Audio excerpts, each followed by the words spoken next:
I'm Javier Espinosa, Europe Executive Editor at the Capital Forum, a challenger voice in media coverage in EU policy.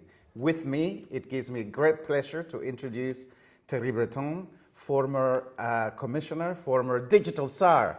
I would say you were at the forefront of not only enforcing but drafting some of the key landmark digital rules that we are seeing in place and being enforced. In fact, we are meeting today, just by coincidence, I hope, unless you have some information that I didn't have, on the day that we are seeing the first fines against Apple and Meta, over a year after you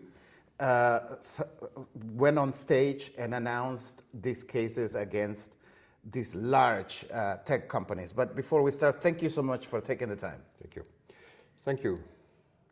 Maybe I just wanted to add one comment on your statement. Yes, together with my team, it was our duty to work on these regulations, but we didn't do the regulation. I want this to be extremely clear. The Commission only proposed the drafting. And then the Parliament, our co-legislators, and the European Council, which is the equivalent of the Chamber and the Senate. Mm-hmm. This is their duty to work on our draft and then to change, to amend, and to vote. Same thing for the two chambers. So the law, which is enforceable now in Europe, in the digital space, the DSA, the DMA, the Data Act, the DGA, and the AI Act, has been worked for years by our co-legislators and voted. And by the way, the European Parliament voted these laws for almost all of them, if not all of them, with more than 90% of the support of the MEPs, which is something that we never saw. It's point taken. It's a collective effort. Countries, politicians, the Commission. It was a collective effort in a string of unprecedented rules to sort of open markets and to say to big techs how to police the internet. And it means that it is the choice of our democracy. It doesn't belong to one person. It is a choice of 450 million inhabitants here in Europe and 27 member states. Yes, yet you were the figurehead of the push of this legislation, and one key point that I want to emphasize is that you stood on stage over a year ago to announce these cases. Today, there was a press release from the Commission. There were no commissioners on stage. In fact, they're not even in this country. In fact, you're the most senior person that is close to the DMA activity, the Digital Markets Act. That is, of course, you're a former senior official. But I want to know, would you have gone on stage? Well, Javier, I don't have to comment what is happening now. But I think it may be hopefully interesting for your audience to understand how I worked when I was then in charge. Because then I received the delegation from the co-legislators to enforce their law. So I was the enforcer, or the regulator, call it the way you want. Mm-hmm. And then I saw that my duty was not to put fine. I hate fines. I'm a former CEO myself. What I prefer, because I'm also a professor, a former professor at Harvard Business School, this is always what I taught to my students. Try to understand what you have to do as a CEO in the country you operate. So I saw that my duty was to explain to the platforms what they had to do, they will have to do, to benefit from the capacity to have access to one of the largest, if not the largest, digital market of this planet. And by the way, it's extremely important. In Europe, we are welcoming everyone. That's our DNA. But of course, we decided together with our co-legislators that we had to put some slight rules to protect our children in the digital space. Some of them spend more than 7, 8, 10 hours per day. To protect our fellow citizens. You know that in Europe, in many countries, it's totally forbidden to say, let's say, something which is anti-Semitic or racist, or if you act for a terrorist act. This is forbidden. But of course, in Europe, for us, what is absolutely key is the freedom of speech, like in the US. But in the street, you cannot say things like an anti-Semitic comment. It's forbidden. Yeah. So it's the same thing in the digital space. Not more, but not less. You did more than explaining, though, because you had a famous, huge confrontation with one of the most powerful men in the planet today, Elon Musk. Yeah, no, you're right. And again, I thought that my duty was to come to see each of them. We had many European platforms under our regulation. We had some Chinese platforms or Singaporean platforms. We have some US platforms. By the way, you are regulated under this EU law if you have more than, for the DSA, for example, if you have more than 45 million users, which is 10% of our population. So I came to see each of them many times to explain with my team, look, this is how you need to understand. And by the way, we had very good, I was always extremely good discussion. I was always welcome. And I should tell you that with all the CEOs I came to see to explain, extremely well received, very good discussion, very high level, appetite to understand, including, by the way, with Elon Musk, always. But of course, then you have some time. You express yourself in these platforms with some different language. So I had to also answer. But I respect the people. I respect the CEO. But of course, I was a regulator. So I had to explain to them. And by the way, in our regulations, the DMA, which is more related to the economic impact on the platform, the DSA, more the social impact, the co-legislator wanted to make sure that we give the time to exchange. For example, when I was a commissioner, I issued 3 inquiries for some companies. It was public, of course, for the DSA, for the DMA. But then, of course, we enter into a dialogue. And of course, we hope that the companies will correct the findings if they are accurate. And this is why, for example, for the DMA, we left 12 months to discuss. And hopefully in this time to correct. Because again, the objective of Europe is not to put a fine. It's just to make sure that, you know, if I take the analogy of a car, in continental Europe, we are driving on the right side of the road.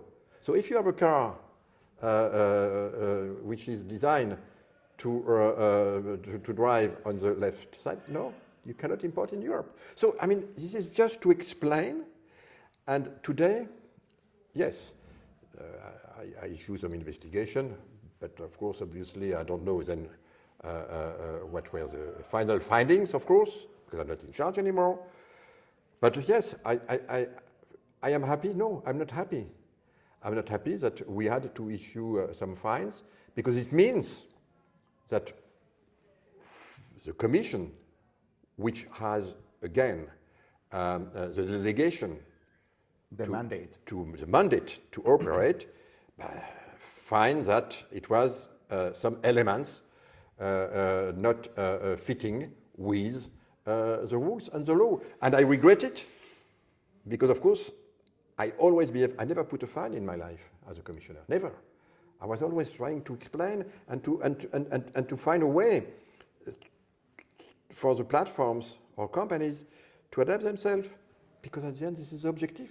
It's objective. You were at the European Commission for 5 years. You Yes. were in all the discussions with the CEOs, the CEO of Apple, the CEO of Meta, and also in the college inside the European Commission, the most powerful body of the EU. Tell me about the thinking on timing when you announce a big fine or a big decision about a company. Is it just merely a technical procedural movement, or does it go into deep thinking as to when we are going to announce? Well, something? again, for these regulations, especially DSA, DMA, or AI Act, under my, let's say, leadership, I didn't put any fine. So I cannot answer myself because we were still in the inquiry process, and I let time for discussion and company to adapt themselves. But remember that we had a case where TikTok decided to put on the market in Europe an application that they called TikTok Lite. And it was a design to target teenagers, saying that, look, if you spend 3, 4, 5 hours, you get points. And then with these points, when you get 100 points, you get a present. And we thought that is totally, that's of course an addictive behavior that is influenced by the platform, and it is contrary to our rules. So I discussed myself and with the team immediately when we saw that with the CEO of TikTok, and within a few days he decided to withdraw. And that's a good way to behave. So now, of course, I think that it is always extremely important to have this double aspect when you're a regulator. Spending time, explaining to the company, explaining also to the public what you do. And you don't do this because you are against a company or against a country. Always explaining why and for whom we decide to do it. That's why I think it's always extremely important to explain and to document, especially when it's a new law or new regulation, what is wrong, because other companies could learn. And our objective, at least when I was there, my objective was that everyone learn and fulfill our requirements. I'm asking because there's a big debate in Brussels right now. Is the EU political or is it technocratic? And this is very important because there's a trade war going on, and the White House only a few weeks ago said that any action against any big tech companies is going to be seen as an attack, and it's going to have consequences or retaliation. So the White House has explicitly, it's written black and white, has made this a political thing. Well, I understand, of course, very well your question. Yeah. But I don't want to enter in this. Why? Because, again, our democracy, we build our democracy with decades or centuries of work with, together. I said here in Europe, but also in the United States. And we need to respect the time where our father, grandfather, worked to design our democracy and the rule of law also, which is a heritage and which make our living together more acceptable. And I understand your question. But you know, there's a time where human beings decide together to create a law because they think it is their responsibility, politicians, to protect people, children, democracy, company, whatever. And of course, when this is voted, it has to be respected. So it's not against anyone, it's just for our people. But it's the same thing in the United States. I understand that a very big platform, a very big company today is handling a quite difficult challenge. And I don't think it's political. This is probably based on rule of law also. Mm-hmm. We never proposed to dismantle the platform. I understand there is a discussion now in the United States. Mm-hmm. Is it political? I don't believe so. It's probably exactly like for us, the application of the law. This application of the law, is it targeting American companies? When you were having discussions inside, you made it very public that you were meeting explicitly the Google CEO, who I recall apologized to you in an exchange. It seems to many people that this is an anti-American. It's not true at all. I came to visit many times other platforms, including coming from Asia. I had many interactions with TikTok. I had also many discussions with Chinese company. You remember Huawei? Mm-hmm. And I was pretty tough for the 5G toolbox. Mm-hmm. So my job, again, is not against one single country. I spend half of my time in the United States. I love the country. I know the country. I met my wife in New York. I was a teacher in New York. It has a very special place for you. I was a professor in universities, in Harvard. Yeah. I created my first company in the United States. I love the country for its innovation and so on. But of course, I was a European Commissioner, and my mission was to fulfill the requirement of our fellow citizens. But of course, this has nothing to do politically against anybody. And if I understand your question, I think it is wrong to believe that an application of the law is just done to target one single company or one single country. The Commission is in its infancy. It hasn't even finished the first year, but some observers say that you are or have become or took very quickly in the few months after you left your position as one of the strong voices of Europe. It seems some people say that people are paying a lot of attention to you because we're not hearing much from the current Commission. What is your assessment of the role of Europe as a leadership, as a bloc? You know, we're under pressure, under clear attack from the US, huge commercial competition from China. What's so far your assessment of this Commission? Don't forget that Europe is, of course, unfortunately experiencing a war on our continent with Ukraine, and we know that Vladimir Putin objective, of course, we understand, it's obvious what he wants to do in Ukraine, but we understand also what he wants to do for Europe. Not only he doesn't like our project, our European project, but he wants to dismantle our project. It's clear. Mm-hmm. So yes, we have many threats today. One is directly targeted on us, Putin. Of course, with China, I just remind you that China is, of course, a partner, commercial partner, but also a systemic rival, and still is. It has been, by the way, identified with this wording by Jean-Claude Juncker, reiterated by Ursula von der Leyen in her first mandate. We are still in a situation where China is our systemic rival. But of course, we need to find a way. And we know that we may have to cope with huge surplus in China. We need to deal with it. Of course, we have now this trade war, not directed, by the way, only against Europe. Mm-hmm. It's a trade war, it's a worldwide trade war. But of course, we are part of it. And we need to answer very calmly, but strongly. Who should we send to deal with Trump? Well, you know, I mean, this is a very important discussion, very important subject. Mm-hmm. By the way, there is not one negotiation, there are three negotiations.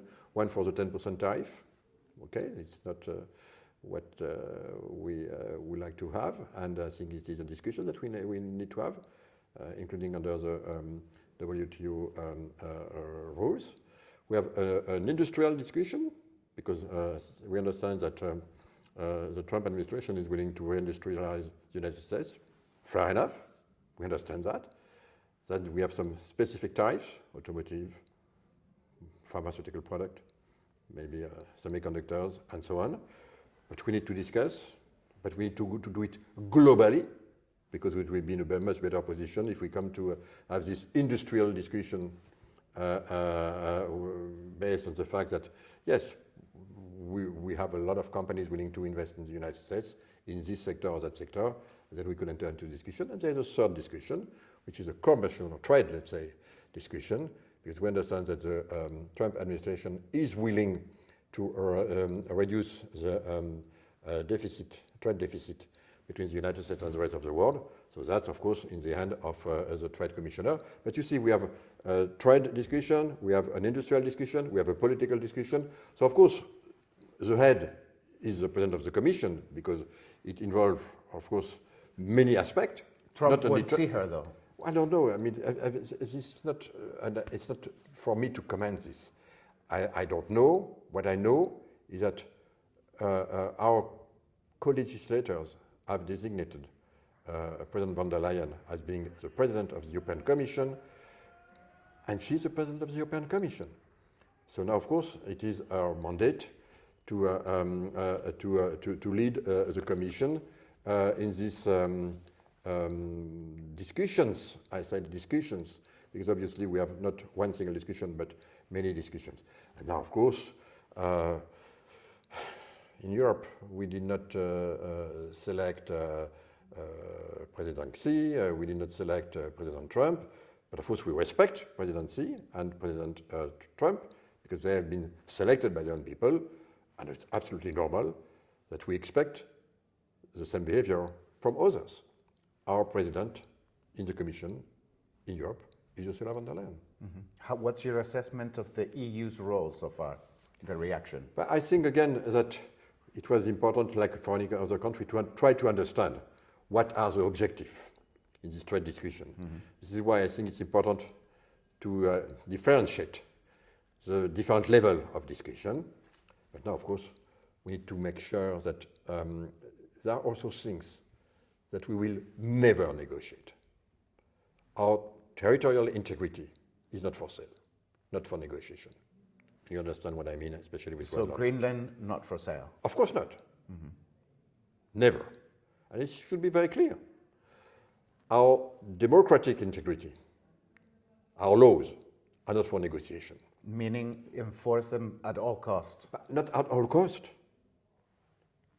Exactly the way it should be done. Not too much and not enough. The way it should be done. Mm-hmm. And this is very important. We could never accept, for example, that, I give you an example, of course, it's not the case, but maybe imagine that President Xi come to us and to say, look, I don't like this law because it's not helpful for one of my company. We said, sorry, but it is our law. Same thing if it's coming from Latin America, South Africa, or United States. These are our laws. They are not against anyone, and they are not for negotiation. One is about dealing with Trump. There's another key figure, which is dealing with Musk, and you've dealt with Musk on many occasions. What would be your sort of advice or recommendation for the current leadership? I'm not just saying commission, I'm saying leadership, on how to tackle these forces. I know, of course, every CEO, and I respect them, of course. And again, it was my responsibility to interact with each of them, taking into consideration who they are, how they behave, and so on. And it was the case, of course, for Elon Musk, and I had always extremely good face-to-face and constructive discussion. Now, I don't want to give any advice. I just maybe try to see, I don't know if it's the reality or not, that he may come back to business, and I think it's a good news. Why is that? Because I was always wondering, you know, I have been a CEO of very big companies. I've been a Minister of Finance also. I've been a European Commissioner. But I never was the three at the same time, even not the two at the same time. First, it's impossible in terms of our regulations, but also in terms of boundaries.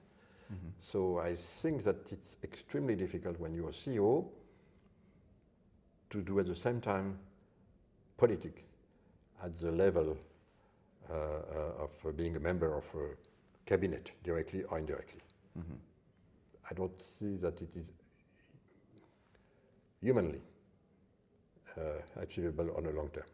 So I think that probably, but I don't want to comment again, what he does as a politician, because obviously he was, but if I put myself in the shoes of his customer, I'm not, or shareholder, I'm not either, probably they will be happy to have him back, mm-hmm. if I see what happened. What was your reading of Musk? Because you have different interactions. You even went to his factory in Texas. Of course. And obviously you're on texting terms, or you were, I don't know. Well, have you spoken since you left the commission? Well, we exchanged, of course, on Twitter. I think it's public, because everything I was doing is public and it's normal.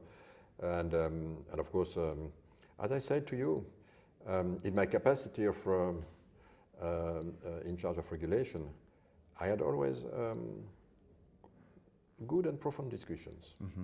There is key big fight now between regulation and the tech sector. Is a dominant power. It also has huge control over what information we see and what information we don't see. What are your views on structural remedies? And you have given this a lot of thought because this is part of the rules that you helped push through. I'm asking specifically about Google because we have a case going through. Yeah, I was referring a little bit, even if I didn't mention, of course, to this case, and I respect what's happening. I don't want to comment. As I told you, I have been a CEO myself, and I have been also a politician. And I always am a strong believer of soft power. Mm-hmm. I always think it's much better. I always think that this is also what I was teaching to my student when I was teaching at Harvard Business School to my student. I think before going to confrontation, let's try to understand what the country where you operate wants you to achieve. Because at the end of the day, when you're a CEO, you have to deal with many stakeholders. Of course, you have some shareholders, but you have many stakeholders. And you need to respect all your stakeholders. They're all important. You cannot say, well, I selected my stakeholders. Oh, this one is not important, this one. If you belong to a category of being a stakeholder of a company, you must be important for the CEO. And he must always discuss, at the end of the day, decide. But he must listen. And this is a behavior that I believe is much more efficient. And I don't want to give any lessons, of course, or lecture to any CEO. It's not my role. But I told you, as a former regulator, I was always favoring discussion, conviction, instead of hard enforcement. It's not working, though. These companies have cornered the market.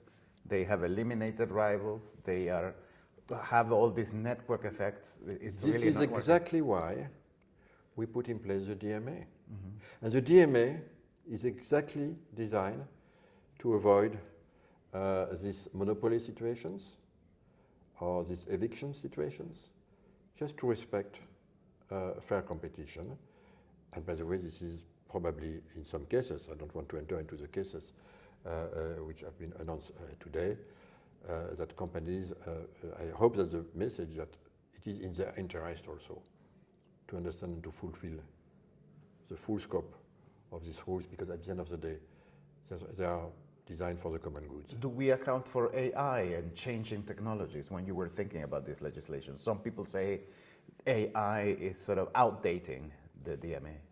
No, I mean AI, we have been speaking from AI since 20 years. Mm-hmm. I remember you have 3-4 days of sleepless nights drafting the rules as well, right? Well, it was a long process, and we spent 5 years. We started to work on this AI Act. It was a requirement from the co-legislators since day one when I was in the commission. So we spent a huge amount of time discussing, interacting with stakeholders from all over the world, academic, companies, countries, unions, everyone, of course, professors, researchers. And of course, today, I think for us in Europe, we have put let's say pretty light rules based on the risk. It's a risk-based regulations with 4 categories of risk, where we believe that it's not appropriate for us, in Europe at least, to have, not to develop, you can develop everything you want in Europe, but if you want to sell your services, you need to make sure that you fulfill these rules based again on the different categories of risks that we have identified. And by the way, having been myself a CEO, I could tell you that, and including in tech companies, it's always important to drive your teams to say, look, if you have some rules, you can do everything you want, but it's also a pretty good driver to put some basic rules, not too narrow, also to help your R&D to go where it should go. In other words, some basic rules are not the enemy of innovation. Fantastic. And as we wrap up this interview, the last question I have is on competitiveness, which is a key buzzword and high on the agenda of this commission. Do you see any possibility for cross-border mergers on defense in particular? There's a lot of talk about the defense industry. You know my philosophy here. I know that in order to help cross-border investment, it's always good that the Commission has an envelope like we did, by the way, for Next Generation EU, to make sure that we will favor some cooperation between different member states and companies. And if you come with a project, for example, a tank or a missile or whatever, if you come with 4 countries, at least 4 companies, then the Commission may pay 15% to favor, again, the appetite to work together. This is why I think that what is important is to have this kind of tool, a joint borrowing envelope. Mario Draghi give big numbers, and I'm a strong believer that he's right. It was also something that I presented myself, you remember, with Kaja Kallas. So I think it's extremely important. I know that we still have some discussions, maybe with some member states like Germany or others, but I hope that we will be able to land this discussion. Of course, I'm not in the Commission anymore, but I think for the general interest of Europe, I hope it will go. And by the way, there's another thing that I think is extremely important, is the capital union market. Capital union market for Europe is absolutely key. So I hope that this will be very high on the agenda of the Commission, and I believe it is. Excellent. Thierry Breton, thank you so much for taking the time on your short trip to Brussels to speak to us. Thank you.